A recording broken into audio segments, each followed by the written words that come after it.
Welcome back to another book review. Today we're going to be talking about The Sovereign Individual by James Davidson and Lord William Rees-Mogg.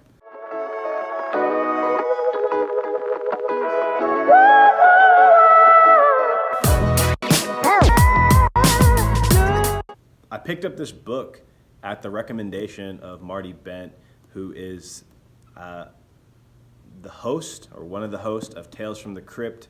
It's a podcast about Bitcoin.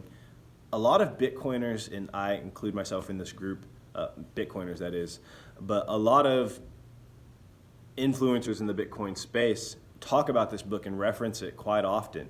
And I'd seen it thrown around so many times, I finally decided that I needed to read it for myself. I needed to understand what the hype was about. And I read this book at the end of 2020. It was actually the last book I read, at the end of 2019. It was the last book I read in 2019. And it might have been one of the most important books I could have read before the beginning of this decade. This book was written in 1998, and the accuracy of the predictions from this author are stunning, right? The rise of nationalism, the rise of political theater, he predicts digital currency. So he basically predicted Bitcoin. He talks about the disintegration of the state, how the state is going to turn on its citizens basically, in some ways he kind of predict Edward Snowden, if you will. It's really what I'm getting at, right? And to some people, this book is going to be a little too much. It was actually pretty hard to get through. It was a pretty dense read.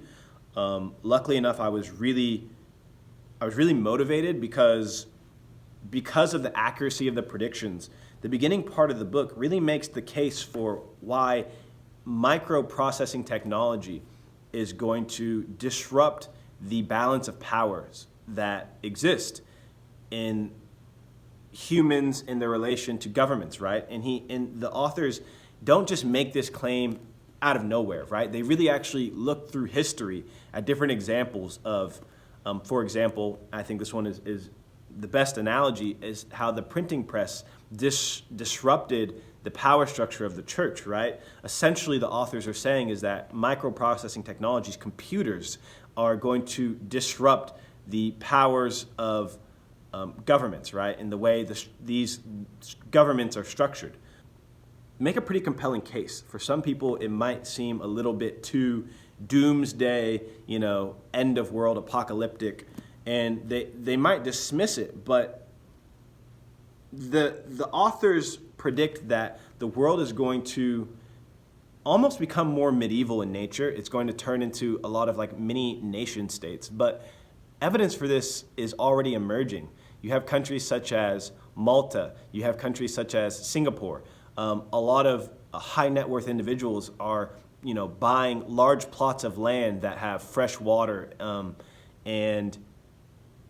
There's another project in South America called Galt's Gulch, which is an Ayn Rand reference, right? I believe Roger Ver is starting his own sort of Antarctic country, right? A lot of high net worth individuals are already going and buying plots of land that essentially they can live on and be sovereign over themselves. And the book is titled Mastering the Transition to the Information Age. And I thought it was, for me, one of the best I was very happy that I read it at the time that I did. As I move into, my late 20s, as I move into the next decade of my life, it has created sort of a vision for me to think about my investment strategies, to think about what the future looks like. And I think that the best investors are always able to not only have an understanding of human psychology, but also be very accurate in their predictions of what the future looks like and know human behavior, right? How people are going to trend in their actions and what they're actually going to do. Why is it that people would buy a digital currency over holding a fiat currency? Understanding what that evolution looks like. And man, there's so many takeaways and just different things that I have marked and highlighted and starred that I would love to dive into all of them. But I simply just couldn't. I'd be overwhelmed. And I'm trying to think, just as I sit here right now, what else needs to be mentioned in this video. I thought this was interesting.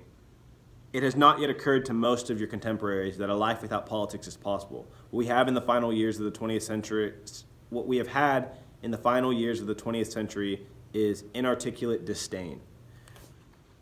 Yeah, I'm not going to try and find quotes, guys, but I don't think I can really say too much more about this book other than if you are someone who wants to get an understanding of how technology can disrupt power structures, how it can disrupt the balance of violence. Oh, great example, right? I thought this one was very good and almost kind of talked about is 3D printing, right? And Cody Wilson, who is I don't know what you want to call him, a patriot or a civil liberties advocate, right? But he's the founder of a company called Ghost Gunner, and he is responsible for putting out the blueprints of how to print your own gun and putting that on the web, right? So now with the emergence of 3D printing and these blueprints of how to print guns, the balance of violence is getting shifted. And I actually do agree with the thought that we're going to see like a return to mini nation states. I think it could take many decades for that to play out. I might not see it in my lifetime. This is a kind of like a 100-year trend, but it is something that I subscribe to, and I hope that this video makes sense. Really, I didn't have a very good blueprint of what I was going to talk about. I usually have something written down on the board, but I knew I can't do this book justice. It's about 400 pages all in all, but it's worth it for investors. And James Dale Davidson is an investor. That was what his career was in strategic investments, venture capitalist and entrepreneur. You know, he was a global investor. And so Guy had a very learned career. He's written a couple of other books. I don't know if I'm going to read them anytime soon. I have a lot of things on my read list.